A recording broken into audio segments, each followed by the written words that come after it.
in the insurance segment that only 3% or 4% of India is insured and the rest is not insured. Perseverance is the key. It sounds very romantic, it looks very romantic, but at True. the end of the day, it's really hard work. It takes away everything. But it is very rewarding. It is very exciting. The high that you have in making those small wins, in trying to kind of get to your customer, solving a customer problem, is a high that you cannot experience in any.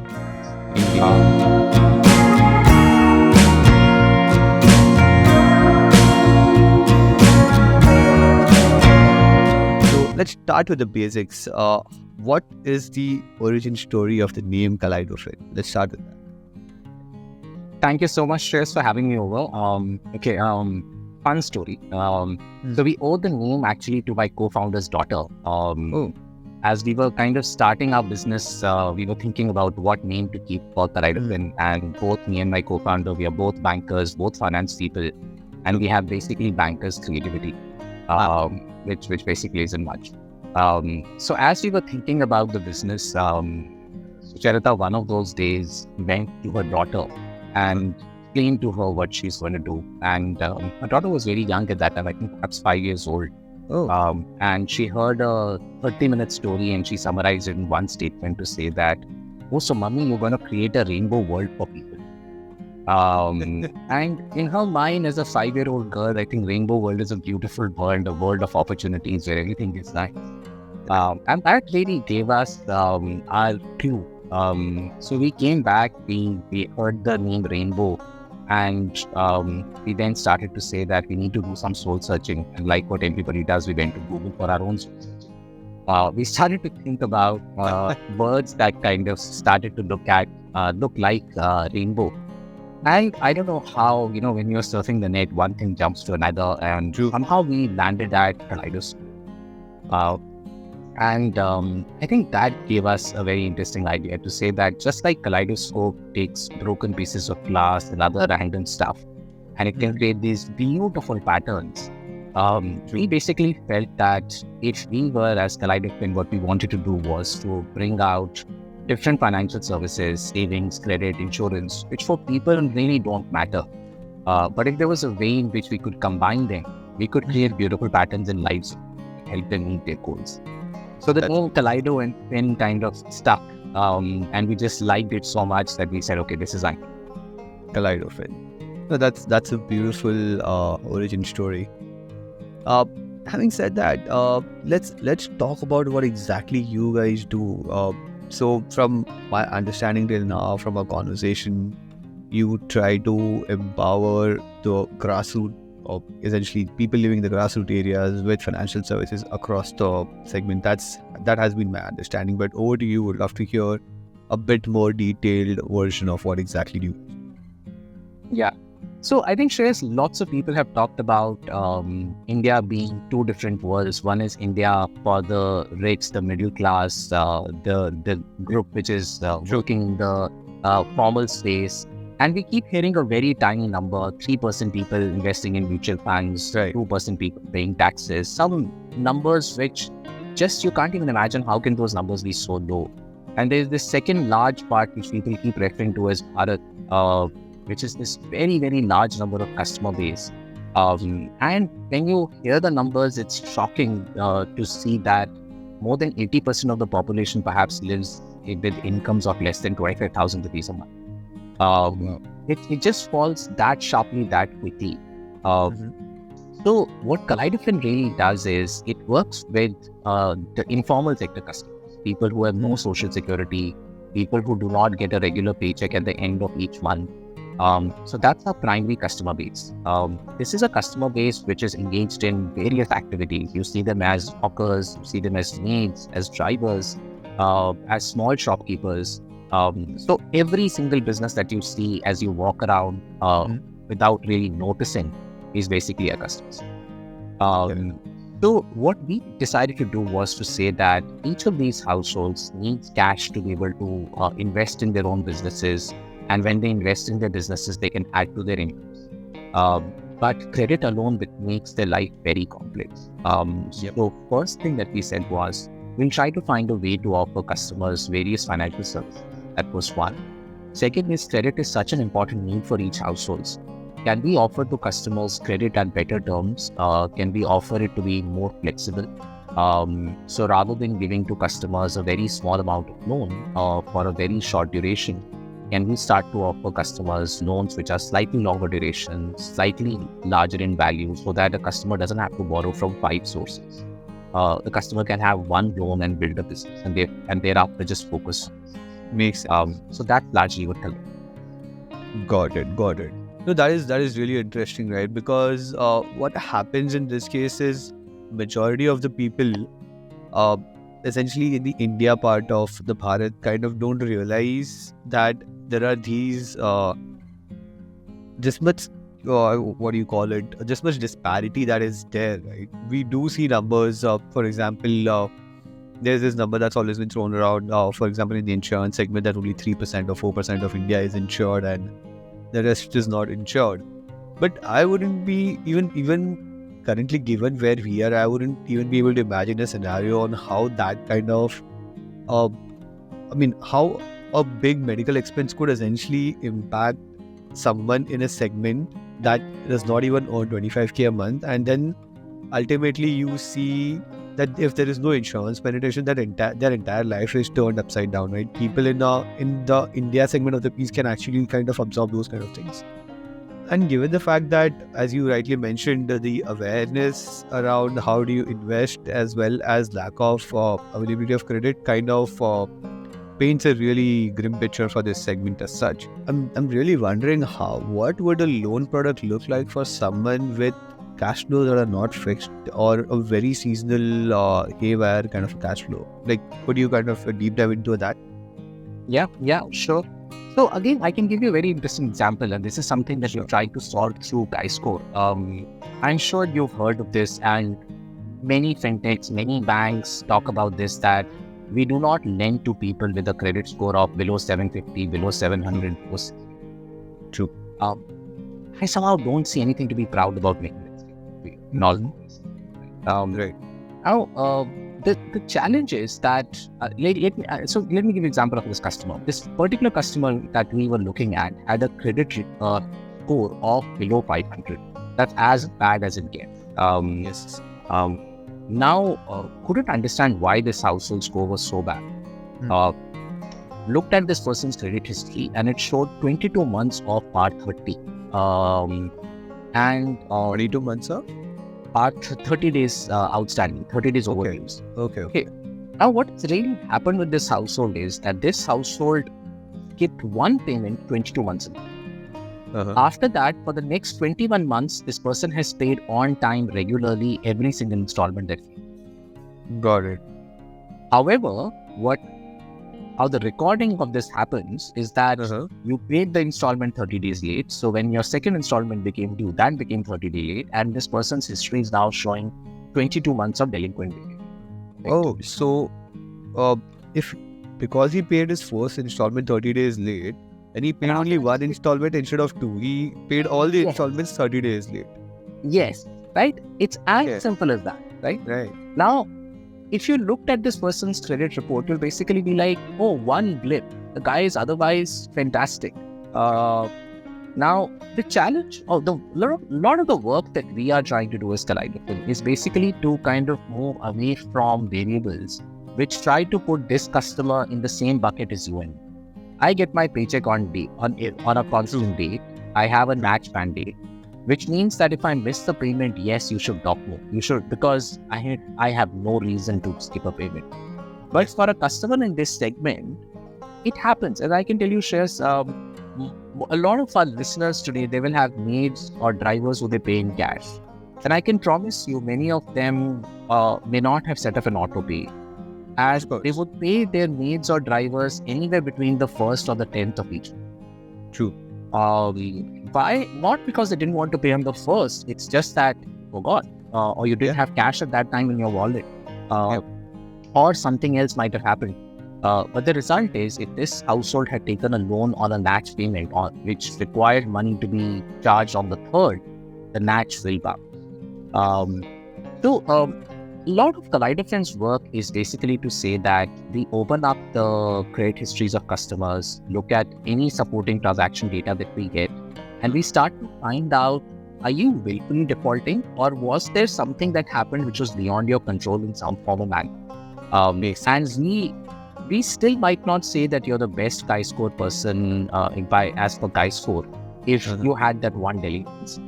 But you'll still not be the worst. You might still be the third category or the fourth category as opposed to the 10th category, which is the worst category for us. That I would say is the first thing that we do.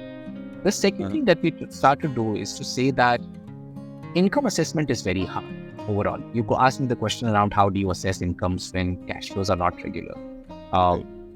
But what we now know is that there are, for example, 80 million microfinance customers in this country. We will have a very large number of small business loan customers in this country. And they have taken loans of anywhere between 10,000 to 100,000 to 500,000. And without knowing the income, if I know the kind of business that you're operating, the kind of PIN code that you're in, the kind of demographics that you are, we can draw out a correlation to say that a person in this business, in this PIN code of this demographic, took a loan of 500,000 rupees and did not default. So without knowing the income, we can start to do some correlations to say that this would be the rough loan paying capacity. I don't know their incomes very well at this stage. And then, even when a customer comes to me who is new to credit, who has never taken any loan from me, we then go back in history into saying that you are coming today. Somebody like you came into my system 5 years ago. At that time, they had no credit history. How did their journey progress with credit? If I start to port that on you, I already can start to think about how would you perform in terms of your. And today, the power of AI and machine learning shares makes it very, very rare. So you can start to think about building new persona types using artificial intelligence. And machine learning helps us keep thinking about new personas. We run on these supervised models. But the fact that there is so much computing power available, that it starts to show up a lot of different kinds of personas very, very quickly. And it makes our decisions sharper and sharper. Understood. In this sense, essentially, so persona creation is one thing, but how would you essentially, I would say, be able to understand the intent to pay of these customers who come to you to borrow, especially the NPC customers without any credit history? So this is also done by persona mapping, and how do you Yes. It's all persona mapping, Shreyas. So the willingness score of a new customer is always going to be hard. But what you're looking at is that in a certain population, in a certain geography, in a certain PIN code, from a certain occupation type, what has been my general experience with willingness to pay? And you're trying to map out the willingness to pay for the overall segment on one individual.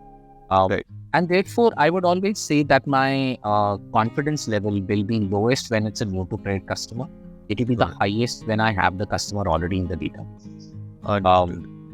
But what we realized is that some of this is becoming better and better as we're kind of reaching out to more customers. We're building larger data sets of doing this. One example, Shreyas, I can give to you.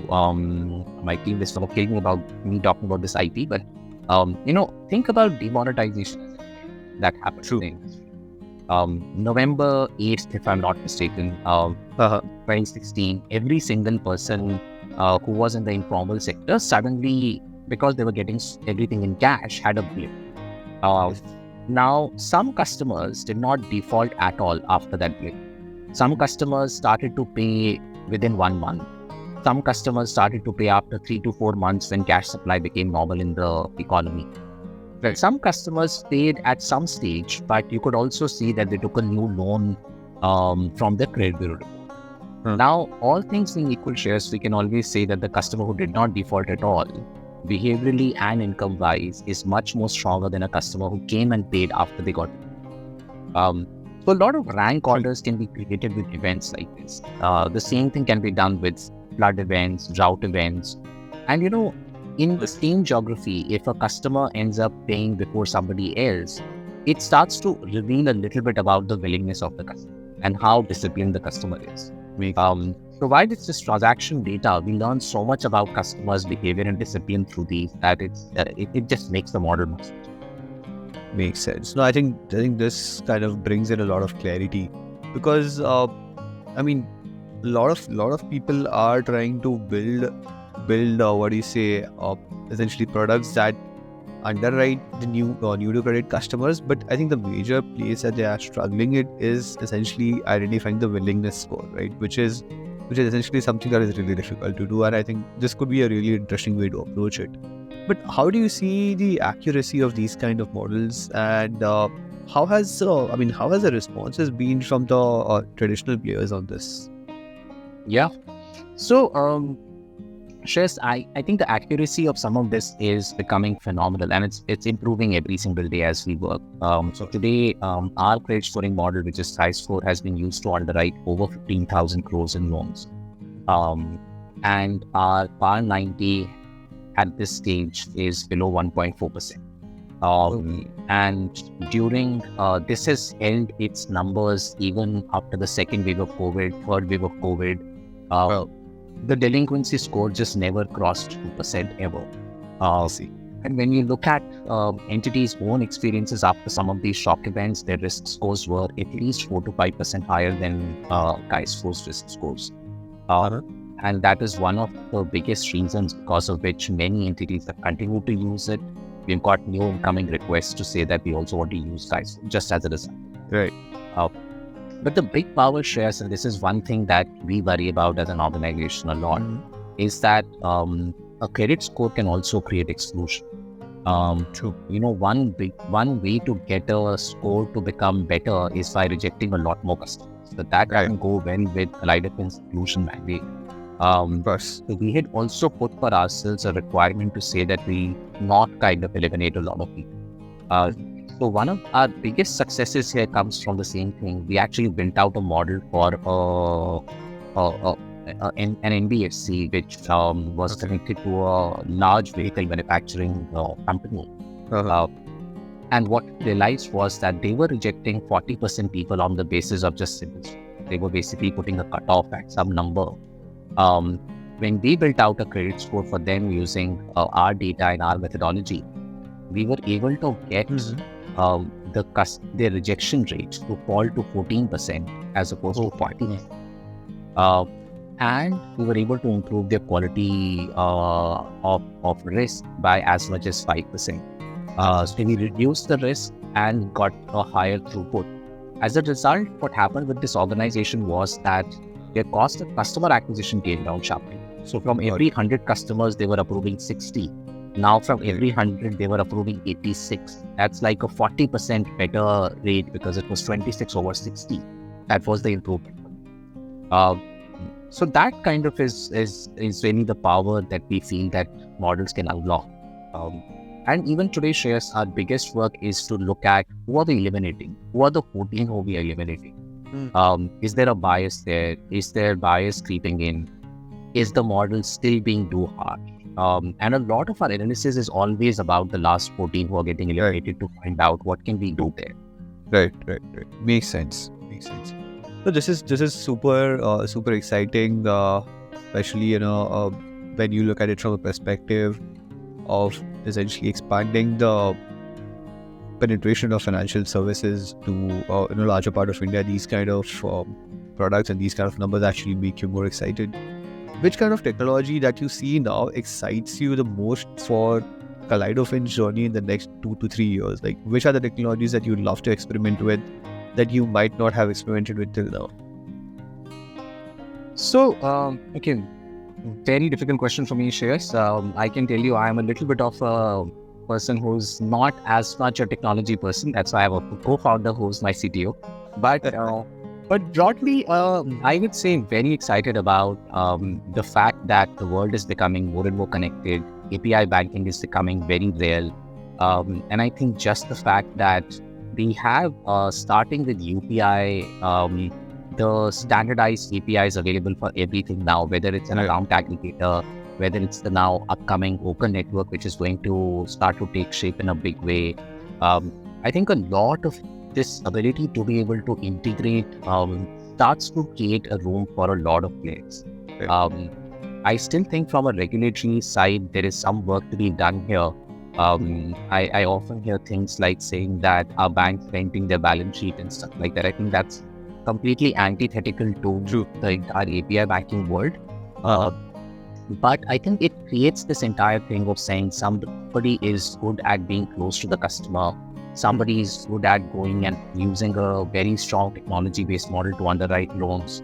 So overall, I would say that is one part which is kind of very exciting. And I think the second part that excites me a lot is now the use of IoT devices, things like satellite imagery that is available, and the power of AI-based algorithms that we can start to create. Of course, just the entire speed to kind of writing codes, the speed to kind of developing various kinds of image recognition patterns and technologies, that will just revolutionize the way we are kind of doing stuff. Of course, we also have always that entire thing to say that we shouldn't get carried away with technology. But I would say that I was never in the blockchain boat. This one, I would say that I'm very, very, very excited about the process. One piece of advice for people who are having, who are at the edge of their seat, about to jump into the world of entrepreneurship, maybe leaving their corporate jobs or just out of college. Okay. So I would typically say to people that, get in with your eyes open. This is not really a sprint. It's going to be a marathon. You need to be able to pull in every bit of energy that you have to be able to kind of make sure that you turn it around. Get into it if you really are in for the long run. Things seem easy. It always seems like you can do something in 2 years. You can flip it over. You can sell it for big bucks. Things always have a way to kind of get back at you. Perseverance is the key. It sounds very romantic. It looks very romantic, but at the end of the day, it's really hard work. It takes away everything. But it is very rewarding. It is very exciting. The high that you have in making those small wins, in trying to kind of get to your customer, solving a customer problem, is a high that you cannot experience in any. So yeah, that's going to be my last words here. Perfect. That's amazing. Thanks a lot, Puneet. I think this was really exciting, and I think I really learned a lot from you about multiple things, including entrepreneurship, financial inclusion, and even personas, right? So I was really fascinated by it, and I think I'm going to do a bit more deep dive into how those lending specific personas work, and I think we'll have a conversation after that again on that. Thank you so much for being here, Puneet. It was a pleasure having you. Thank you so much, Shreyas, for having me here. It was a pleasure speaking to you.